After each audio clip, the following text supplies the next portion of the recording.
Assalamualaikum warahmatullahi wabarakatuh. Bismillahirrahmanirrahim. Alhamdulillahirabbil alamin. Wassalatu wassalamu ala asyrafil anbiya'i wal mursalin nabiyina Muhammadin wa ala alihi wa sahbihi ajma'in. Alhamdulillah, pada pagi ini kita sambung bacaan kita dari surah Al-Hijr, bermula dari ayat yang ke-30 insyaallah. A'udzu billahi minasy syaithanir rajim.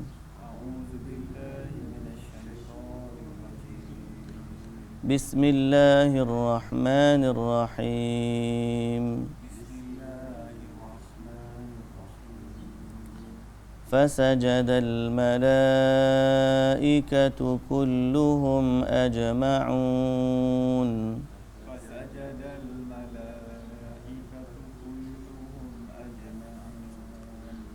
إلا إبليس أبى أن يكون مع الساجدين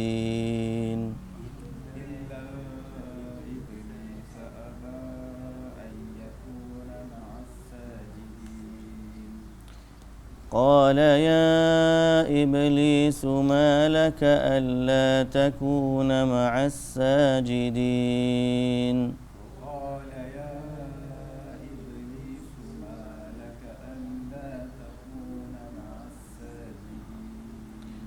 قال لم أكن لأسجد لبشر خلقته من صلصال من حمأ مسنون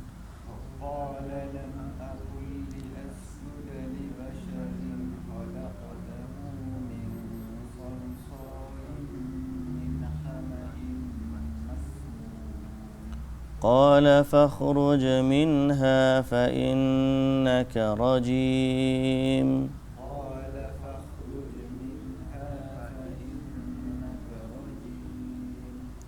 وإن عليك اللعنة إلى يوم الدين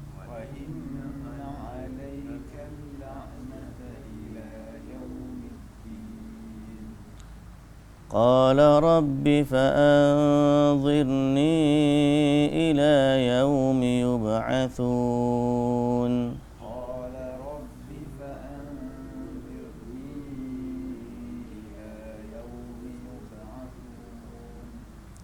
قال فإنك من المنظرين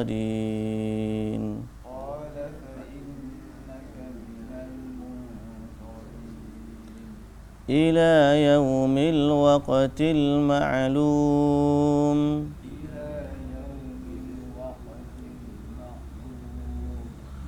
قال رب بما أغويتني لأزينن لهم في الأرض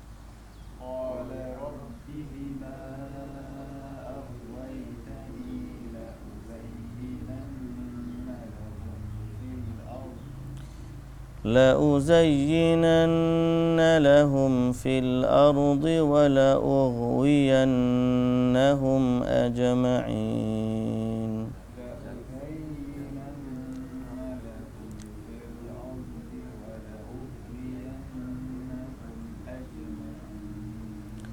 إلا عبادك منهم المخلصين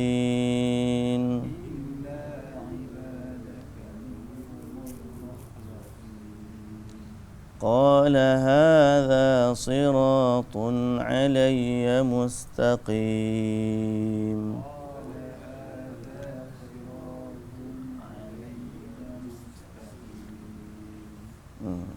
Baik. Bismillahirrahmanirrahim. Alhamdulillah. Puji dan syukur bagi Allah Subhanahu wa taala. Selawat serta salam atas Nabi kita Muhammad sallallahu alaihi wasallam, juga atas ahli keluarga baginda, para sahabatnya dan para pengikutnya sehinggalah ke hari kiamat. Alhamdulillah. Hari ini kita sambung bagaimana Allah Subhanahu wa taala mengingatkan kita tentang kudrat dan kekuasaannya. sampai kepada Allah mengingatkan kita tentang ciptaan kita sendiri, bahawa kita ni patut menyembah Allah kerana Allah yang cipta kita. Lepas tu dalam surah Al-Baqarah Allah Ta'ala kata, ya ayuhan nasu u'budu rabbakumul ladzi khalaqakum. Wahai sekalian manusia, sembahlah Tuhan yang mencipta kamu. Very clear. Allah Ta'ala kata mudah je, simple je. Kamu nak cari Tuhan, nak sembah Tuhan, sembahlah Tuhan yang cipta kamu. Itu basic. Benda basic yang sepatutnya manusia faham. Tapi ramai manusia yang tak nak faham. Kalau kita kata seorang ibu ada hak ke atas anak sebab ibu melahirkan. Seorang ayah ada hak ke atas anak sebab ayah tu yang tanggung semua isi rumah dia. Seorang guru ada hak sebab dia yang bagi tahu, ajar kepada anak murid dia. Tiba-tiba Allah tak ada hak ke atas kita. Itu kita panggil sangat tak logik. Nonsense kalau orang kata itu. Pasal apa? Sebab Allah ni lebih daripada ibu, lebih daripada ayah, lebih daripada guru, lebih daripada segala-galanya. Kalau ibu lahirkan kita, Allah ciptakan kita dalam rahim. Kalau ayah tanggung isi rumah, Allah bagi segala nikmat yang kita ada. Hatta pernafasan kita, penglihatan kita. Kalau cikgu tu ajarkan kita, Allah dia bagi kefahaman kepada kita. Siapa yang ajar kita berjalan? Kita tak tiba-tiba daripada kecil tu jadi boleh. Allah Ta'ala kata apa? Huwallazi akhrajakum min butuni ummahatikum la ta'lamuna syai'a. Dia keluarkan kamu daripada perut ibu kamu tu, kamu tak tahu apa. Dia jadikan pendengaran, penglihatan, hati. Tiba-tiba kamu tak nak sembah dia. Itu kita panggil memang ni ignorance yang sangat-sangat tak patut. Layaklah orang macam ni kalau tak sembah Allah, maka dia dihukum di akhirat sana. Sebab basic yang paling asas, u'budu rabbakumul ladzi khalaqakum. Sembah Tuhan yang cipta kamu. Tapi manusia banyak yang tak jumpa ke, tak tahulah sebab apa. Kurang-kurang kalau dia check, dia buat postmortem lah pada diri dia sendiri. Apakah Tuhan yang aku sembah ni adalah Tuhan yang mencipta aku? Kalau dia rasa boleh mencipta atau menyembah Tuhan yang tak cipta dia, sebenarnya dia masih lagi blur tentang definisi Tuhan. Macam ada orang India yang sembah Donald Trump sebab dia anggap Donald Trump lah yang maha berkuasa. Kekuasaan Donald Trump belum cukup nak jadikan dia Tuhan. Walaupun dia memang berkuasa. Kuasa dia setakat dunia je. Ada orang jadikan Fir'aun sebagai Tuhan sebab dia powerful. Memang Fir'aun very powerful. Tentera dia tak pernah kalah. Dia tak pernah sakit. Teknologi dia hebat. Macam-macam. Dia powerful. Tapi power yang dia ada belum cukup nak jadikan dia Tuhan. Siapa yang nak diangkat jadi Tuhan ni satu je syarat dia. Dia cipta kita. Kalau dia cipta kita, yes, dia Tuhan kita. Tapi letak habis semua orang lain. Allah Ta'ala kata, innal ladzina tad'una min dunillah la yakhluqu dhubaban walau ijtama'u. La yakhluqu dhubaban walau ijtama'u. Dia tak akan mampu cipta walau seekor lalat. Walaupun dia berpakat cipta seekor lalat, tak mampu. Wa in yaslubhumudz dzubabu syai'an la yastanqidhuhu min.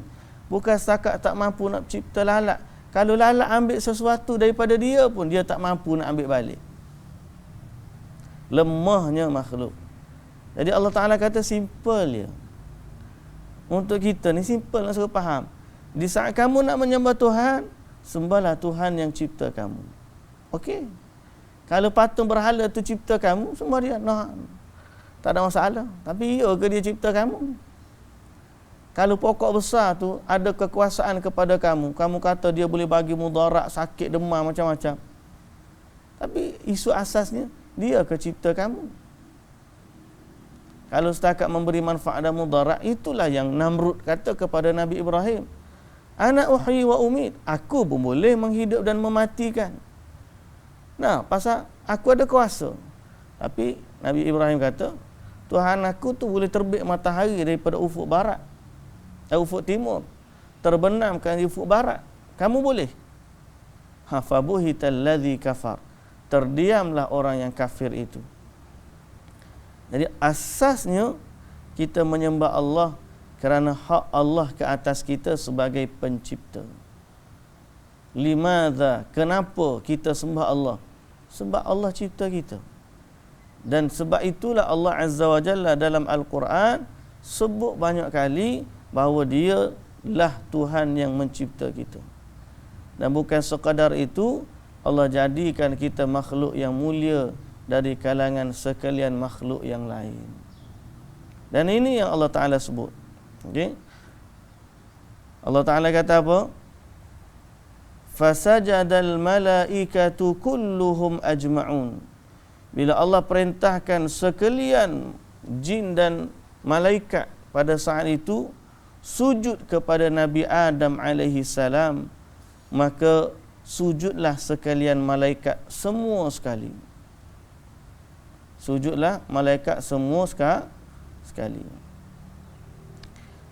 Ada orang berhujah dengan ayat ini, mengatakan, tengok, boleh sujud kepada manusia. Sebab malaikat pun sujud kepada Nabi Adam. Lalu dia pergi kat syekh dia, guru dia, dia sujud depan guru dia. Okay? Dia sujud depan guru dia. Macam lah ni kalau maharaja apa dah? Bukan bumi pol tu dah tak ada dah. Vaji ke apa? Nama maharaja Thailand tu. Kan? Orang nak mengadap dia ni kena pergi dalam keadaan bersujud. Syak. Jadi Allah Azza wa Jalla suruh malaikat sembah sujud kepada Nabi Adam. Ada orang berhujah, bolehlah kita sujud kepada guru kita. Sebab malaikat pun sujud kepada Nabi Adam. Jawapan dia tak boleh. Nabi larang sujud kepada makhluk. Hatta kalau boleh pun bukan sujud kepada guru.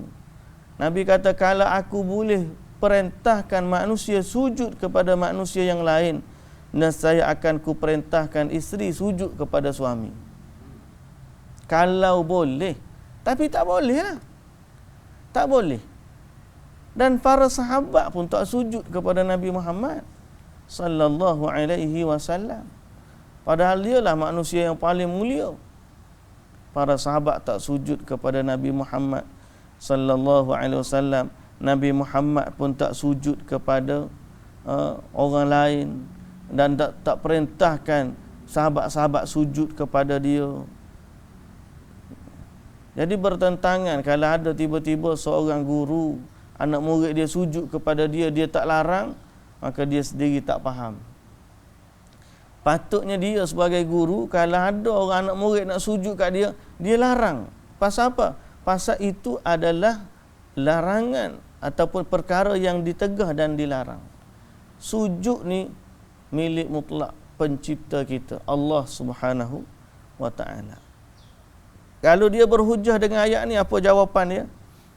Jawapan dia, malaikat ni sujud waktu tu je. Sujud waktu tu je. Tu pun sebab Allah perintahkan mereka bersujud. Sebagai tanda kemuliaan kepada Nabi Adam alaihi salam. Jadi, mereka sujud dengan perintah Allah. Mereka sujud kerana taatkan Allah.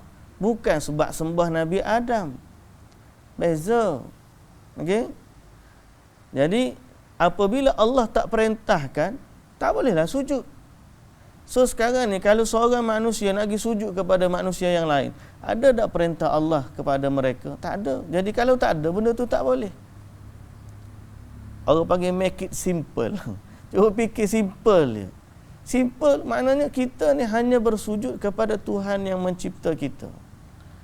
Sujud kita ni berharga dan bernilai. Bukan murah sujud kita ni. Jadi letaklah dia pada sesuatu yang benar-benar berhak untuk disujud. Dan tidak ada yang berhak disujud melainkan Allah. Fasajadal malaikatu kulluhum ajma'un illa iblis, kecuali iblis. Aba an yakuna ma'as sajidin, iblis dia tak nak turut bersama mereka yang bersujud. Okey, mereka yang bersujud.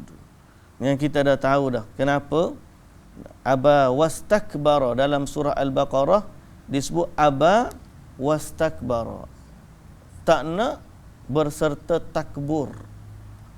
Jadi iblis ni sebab dia tak nak, disebut dalam tafsir ni hasadan wa kufran wa inadan wastikbaran waftikharan bil batil. Dia kumpulkan kerana hasad, kerana kufur kepada Allah, kerana degil, kerana takabur, dan kerana sombong dengan kebatilan. Macam-macam lah terhimpunnya sifat ni pada iblis. Padahal dia ni Allahu Akbar. Ni kita kena hati-hati.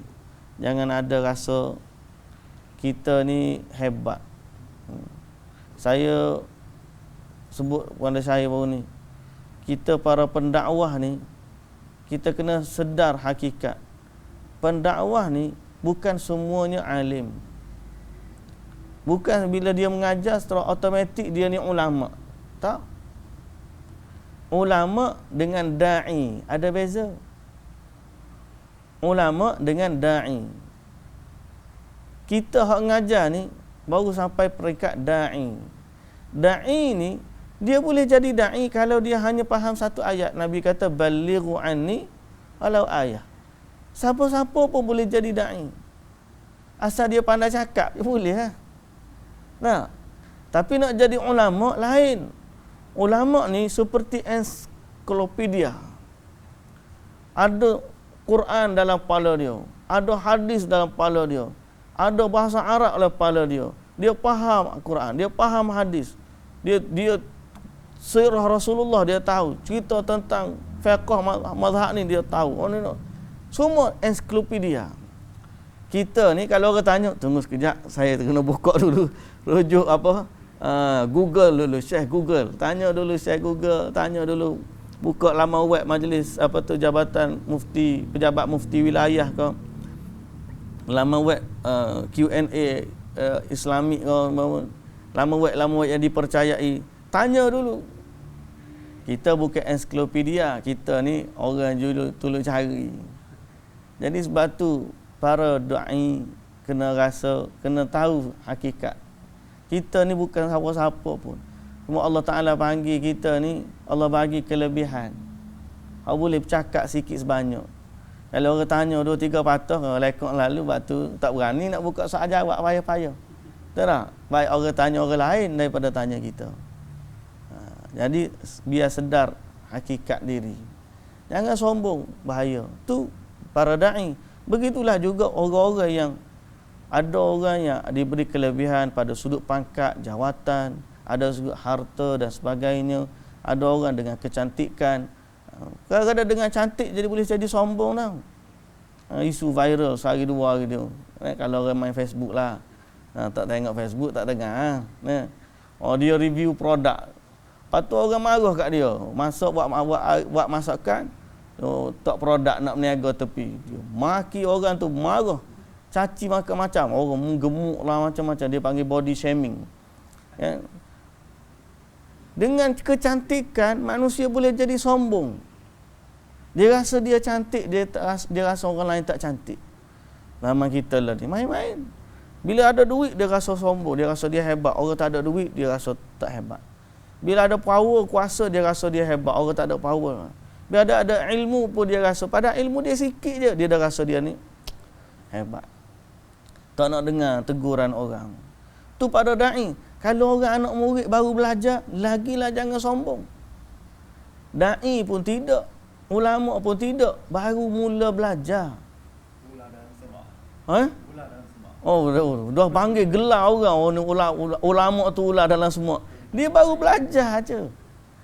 Dia nak kata ulama pun tidak, nak kata da'i pun tidak. Dia hanya baru start belajar dengan seorang ustaz. Ustaz tu dia rasa dia tahu sesuatu yang baru, dia akulah yang paling tahu. Ni penyakit biasanya menipu orang baru belajar. Dia tengah semangat, dia baru belajar, dia rasa dia tahu sesuatu yang orang lain tak tahu. Padahal kalau dia sabar sekejap, belajar lagi, dia akan nampak sesungguhnya dia yang jahil banyak. Dia yang banyak tak tahu.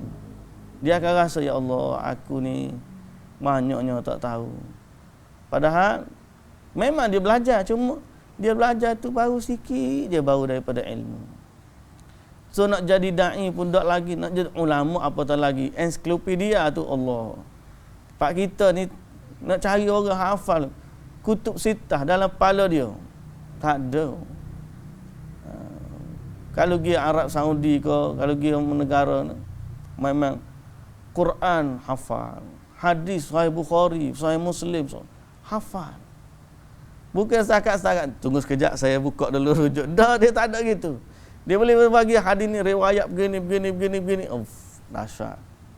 Ni perkataan Imam Syafi'i gini, kata Imam Ahmad macam ni, kata Imam Malik macam ni, gini. Dia boleh bagi tahu. Dia ni seperti ensiklopedia. Mazhab dia tahu macam mana. Tu baru jumpa ni, kalau jumpa Imam Bukhari tak tahu. Imam Bukhari ni imam fil hadis. Ensiklopedia hadis yang bergerak. Kalah komputer kita ni.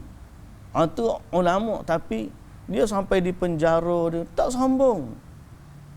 Jangan sombong. Sombonglah penyakit iblis yang menyebabkan dia tak nak sujud kepada Nabi Adam alaihi salam. Ni orang panggil apa? Buah cempedak di luar pagar. Ambil galah, tolong jolokkan. Saya ni budak baru belajar. Kalau salah, tolong tunjukkan. Kena kata gitu. Ikut resam padi, makin berisi makin tunduk. Orang tua-tua kita dulu dia boleh bagi perumpamaan je. Tapi dalam hadis, dalam Quran banyak sangat merujuk kepada Allah pesan kepada kita jangan sombong. Sebagaimana apa yang Allah sebutkan, apa yang berlaku kepada iblis, aba wastakbara wa kana minal kafirin. Dia tak nak, dia takabur dan dia jadi dari orang yang kufur kepada Allah Subhanahu wa taala. Baik. Apa dia kata? Allah Taala jawab apa pada tu? Qala ya iblis, malaka alla takuna ma'as sajidin. Wahai iblis, apa sebabnya engkau tidak turut bersama mereka yang sujud itu? Kenapa tak nak sujud sekali? Iblis pun jawab, qala lam akul li asjuda li basharin khalaqtahu min tinin khalaqtahu min salsalin min hama'im masnun. Aku tidak patut sujud kepada manusia yang engkau jadikan dia dari tanah liat yang kering, yang berasal dari tanah kental yang berubah warna dan baunya. So dia bangkit asal usul. Dia bangkit asal usul Nabi Adam. Nabi Adam tu tanah yang busuk. Aku lagi mulia pasal aku daripada api. Dia rasa dia mulia disebabkan asal usul. Kalau kita relate dengan keadaan kita hari ni, manusia jadi sombong dengan sebab asal usul ni adalah.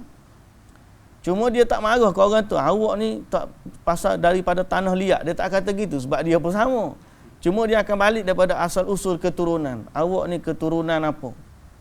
Awak bukan orang mulia. Saya keturunan apa raja-raja, darah bangsawan. Awak ni orang bawah aja. Jangan dia bangkit usul. Iblis nyakit sama juga. Cuma tempat kembali itu dia bangkit asal usul dia. Bahasa dia beza dengan Nabi Adam. Asal dia api, Adam tanah. Kita ni sama-sama anak Adam. Takkan nak balik awak ni Saya lebih mulia sebab awak daripada tanah. Saya pun tanah juga sana. Dia tak boleh nak pakai. Cuma dia pakai asal-usul lain lah. Awak ni dulu orang miskin, awak duduk setinggan, tak layak nak cakap dengan saya. Saya kenal awak dulu siapa. Memanglah dulu. Tapi realiti hari ni, dia dah belajar, dia dah faham, mungkin dia dah keluar daripada kepompong kemiskinan dia, kejahilan dia. Dia dah jadi somebody, contohlah. Hormatlah kat dia. Tak ada masalah. Tapi penyakit ni ada, bukan kata tak ada. Apa yang menimpa iblis ada sampai ke hari ni. Sampai ke hari ni. Jangan sombong. Baik. Lalu Allah Subhanahu wa taala kata, qala fakhruj minha fa innaka rajim. Kalau demikian, kalau tak nak sujud, keluarlah engkau darinya, kerana sesungguhnya engkau dari sekarang ke masa depan adalah makhluk yang diusir. Adalah makhluk yang diusir. Yadhkuru ta'ala annahu amara iblisa amran kauniyan la yukhalifu wa la yumani' bil khuruj min al manzilati allati kana fiha min al mala'il a'la. Allah Ta'ala kata, Allah menyebutkan satu perintah kauniyan la yukhalaf wa la yumana'. Satu perintah yang tidak boleh dicanggah dan tidak boleh dihalang. Apa dia? Allah perintahkan dia keluar daripada kedudukan dia dari kalangan al-mala'il a'la, malaikat yang tertinggi. Dia terkeluar daripada keputusan ini, la yukhalaf wa la yumana', tidak boleh dicanggah dan tidak boleh dihalang. Wa annahu rajimun ay marjum, dan dia itu direjam.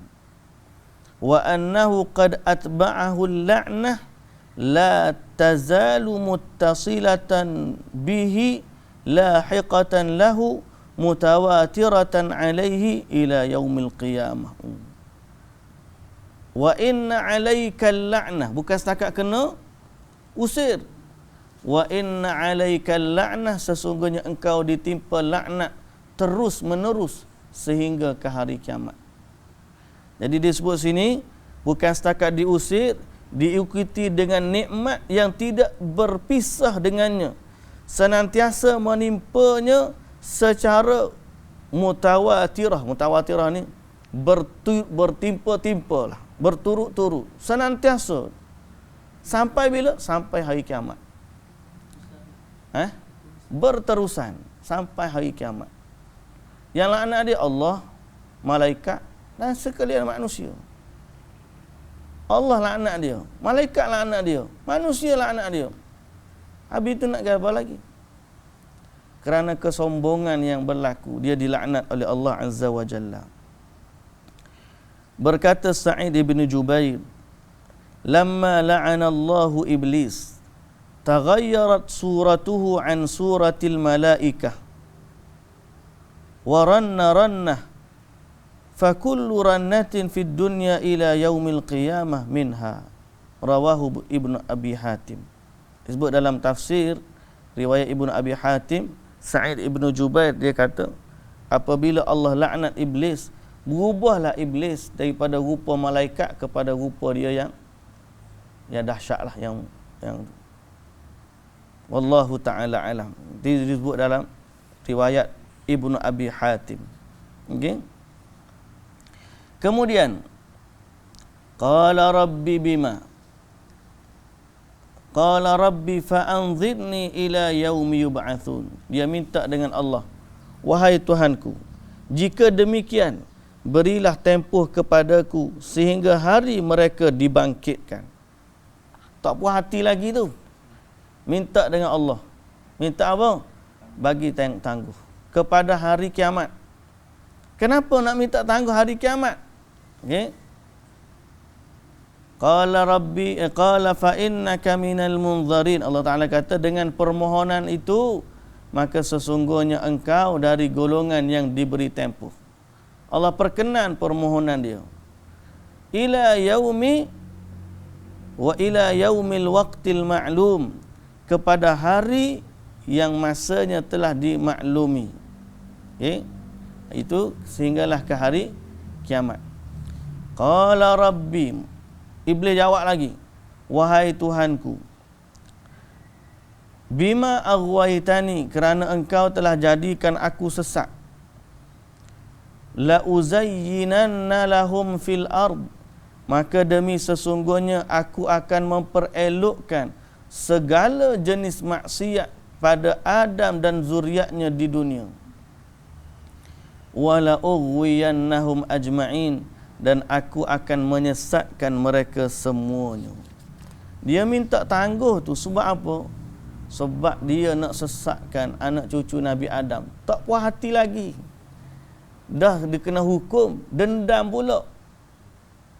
Kalau setakat kena hukum minta maaf tu lain cerita. Ni kena hukum, dendam tak habis lagi. Allah Azza wa Jalla jadikan dia begitu. Nah, sebahagian daripada takdir Allah, Allah jadikan bagi Nabi Adam ni dan anak cucu dia ada musuh. Kerana itu termasuk daripada ujian yang Allah Ta'ala maksudkan. Wallahu Ta'ala alam. Hikmah apa Allah Ta'ala buat gitu, itu hanya Allah Ta'ala yang tahu. Tapi susun atur kehidupan ni semuanya berada dalam takdir Allah. Kenapa Nabi Adam AS tercipta di syurga dulu kita dah sebut. Padahal dia memang dari awal dimaksudkan ke dunia. Ada hikmah. Kan? Allah Ta'ala ada declare awal nak cipta Nabi Adam di dunia, di bumi. Bukan dalam syurga. Tapi mula-mula cipta, masukkan ke syurga. Sehingga bila syaitan goda, menjadi sebab dia ni turun ke bumi. Padahal dari awalnya memang, tapi itulah hikmah kejadian Allah. Allah jadikan sesuatu tu ada hikmah, sebab nak suruh nampak begitu begini. Wallahu ta'ala alam. Tapi dengan sebab apa yang berlaku, maka manusia akhirnya ada musuh yang nyata. Inna syaitana lakum aduwwun fattakhidhuhu aduwwa. Kamu ada musuh wahai manusia. Musuh kamu syaitan. Maka layanlah dia sebagai musuh. Allah Ta'ala kata tak? Pasal apa? Dengan takdir ini, bila Allah laknat Iblis, Iblis minta dengan Allah untuk menyesatkan anak cucu Nabi Adam. Dan mereka memusuhi anak Adam sampai kiamat. Jangan kata Iblis tu nak kebaikan kepada kita. Sembang bohong lah. Kalau orang terlibat dengan ahli sihir, oh setan tolong dia, dia kata. Setan tolong dia. Sembang lah. Setan tolong kamu, bukan nak tolong kamu. Setan tolong kamu supaya kamu masuk neraka. Dia ada permusuhan. Dendam dia tak akan habis. Jangan orang kata, ada, saya ni baik dengan jin Islam. Jin Islam yang tolong saya. Kamu kalau dah minta tolong dengan jin, habis lah. Minta tolong dengan jin dan sebagainya, kalau jadi ahli sihir, tak usah katalah jin tak Islam kat Islam. Kalau dah nama sihir, sebenarnya dia nak menyesatkan kamu. Dia bukan nak tolong pun. Orang ahli sihir ni dia rasa dia dibantu oleh syaitan. Dalam tak sedar, dia sebenarnya disesatkan oleh syaitan. Akhirnya dia lagi jauh daripada Allah. Kemudian dia dihumban ke dalam neraka. Iblis bukan nak tolong. Dia bagi itu supaya manusia, dia kata, aku jadi khadam kamu. Oh, dia pergi ke ahli sihir. Aku khadam kamu. Sembanglah. Dia bukan nak khidmat kepada anak Adam tu, tak. Dia sebenarnya bagi tahu, dia ada gelak belakang tu. Tengok anak Adam tu, dia ambil aku jadi khadam. Bodoh punya anak Adam, dia kata. Contohlah dia kata. Dia tak tahu. Dengan sebab dia jadikan Iblis tu khadam, akhirnya Iblis menang. Iblis memasukkan dia ke dalam api neraka. Pasal apa? Ini adalah janji dia dengan Allah. Dia dah kata dah, la uzayyinanna lahum fil ard, aku akan indahkan maksiat mereka di bumi, wala ughwiyannahum ajma'in, aku akan sesatkan mereka. Ini janji dia dengan Allah, bukan janji dia dengan orang lain, janji dia dengan Allah. Okey? La uzayyinanna lahum aku perelokkan bagi mereka iaitu anak Adam fil ard, di bumi itu perelokkan maksiat kepada mereka, perelokkan maksiat dan menambahkan cinta mereka terhadap maksiat. Dan nampak cantik, seronok. Maksiat tu dinampakkan indah oleh syaitan. Padahal maksiat ni tak elok. Minum arak, mabuk, mana ada orang kata elok. Tapi hak peminum dia nampak macam bagus ya. Nah, dia nampak elok padahal tak elok. Wala ughwiyannahum ajma'in, dan aku akan sesatkan mereka semuanya. Illa Allah Subhanahu wa taala kata apa? Qala hadza siratun illa ibadaka minhumul mukhlasin. Kecuali di antara zuriat Adam itu hamba-Mu yang dibersihkan dari sebarang kesyirikan. Dari sebarang kesyirikan. Baik. Tadi ditanya apa beza mukhlis dengan mukhlas. Mukhlis dengan mukhlas. Mukhlis ni orang yang ikhlas. Dia isim fa'il. Dia yang mengikhlaskan dirinya. Kalau mukhlas, orang yang dijadikan dia ikhlas, disucikan dia. Ikhlas ni suci, bersih.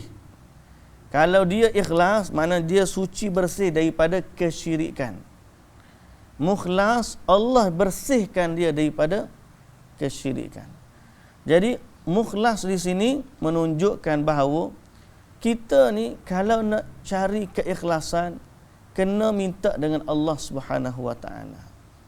La haula wala quwwata illa billah. Dan kita kena minta dengan Allah bebas daripada kesyirikan. Sebab kita tahu nak lawan iblis ni bukan mudah, melainkan orang yang dibantu oleh Allah Subhanahu wa taala. Lepas tu kita kena minta dengan Allah, Allahumma inni a'udzubika an usyrika bika syai'an a'lamu wa astaghfiruka lima la a'lamu. Ya Allah, aku berlindung denganmu daripada berbuat syirik sedang aku tahu, dan aku minta ampun pada apa yang aku tidak tahu. Sebab apa? Keikhlasan ni bukan kita dapat cari dengan mudah, melainkan orang yang diberikan keikhlasan oleh Allah Subhanahu wa taala. Lepas tu dalam ayat ni Allah Taala guna mukhlas, isim maf'ul. Maknanya isim maf'ul, orang ni dibersihkan. Dia dibersihkan daripada kesyirikan. Makna dijaga oleh Allah Subhanahu wa taala daripada kesyirikan. Dan kita minta dengan Allah Subhanahu wa taala agar Allah Subhanahu wa taala membersihkan hati kita, menyucikan hati kita daripada sifat sombong, takabur, riya, sum'ah. Dan Allah jaga diri kita daripada kekufuran. Bila Allahumma inni a'udzubika, Allahumma afini fi badani, Allahumma afini fi sam'i, Allahumma afini fi basari, la ilaha illa anta, Allahumma inni a'udzubika minal kufri wal faqri wa a'udzubika min azabil qabri, la ilaha illa anta. Doalah kepada Allah berlindung dengan kekufuran, berlindung dari kekufuran dan dari kefakiran. Semoga Allah Subhanahu wa taala memberkati kita.